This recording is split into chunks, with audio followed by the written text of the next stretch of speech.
we're not treating people as we would want to be treated. And the consequences are life-threatening. The consequences of this are deadly. And people are dying all over the world.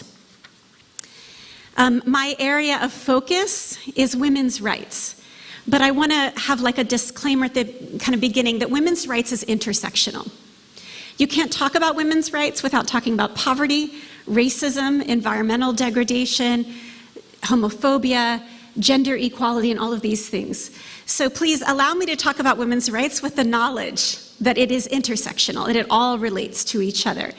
But I want to share with you some statistics around the harsh and life-altering impact of us not getting this golden rule right. 1 in 5 American women will be raped. Globally, 1 out of every 3 women have experienced violence. Violence against women globally has increased by 13% since COVID.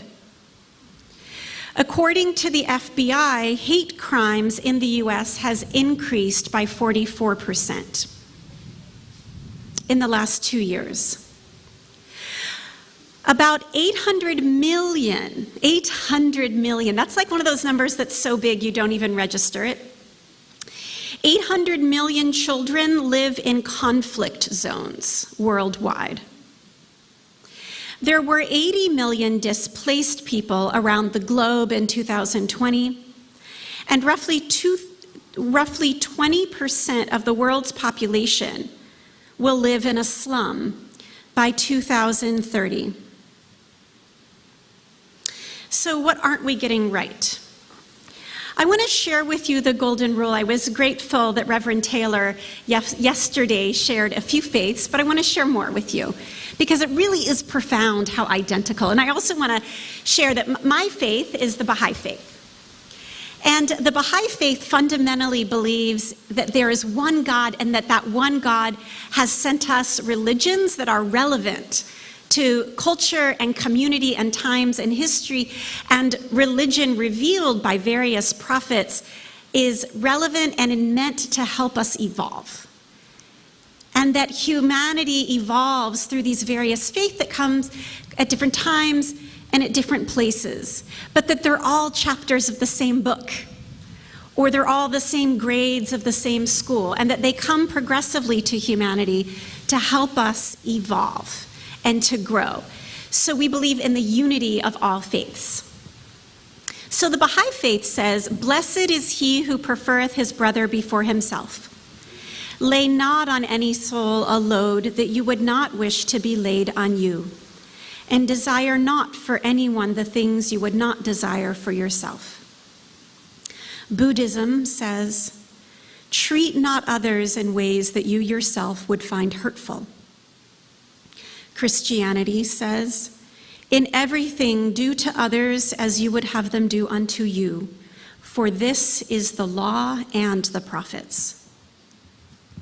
Hinduism says, "This is the sum of duty. Do not unto others what you would not have them do unto you."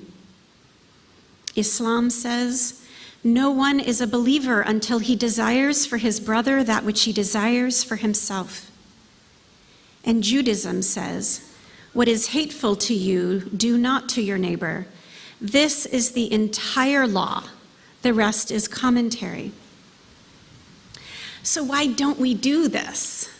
Why is it so hard for me to treat you exactly as I would want to be treated? Why is it that I selfishly consider my needs, my emotions, and my well-being, and that of my family over yours? Why is that? I think that it's because, for 2 reasons. I'm sure there are a lot of reasons. I'm going to focus on 2 reasons. It's because we don't believe it. We don't really think it. We don't really believe it's true. I'll talk a little bit about that. But then the second reason is, let's say we really believe it, we don't know how. We don't know how to interact in ways that would be reflective of truly treating each other as we would want to be treated.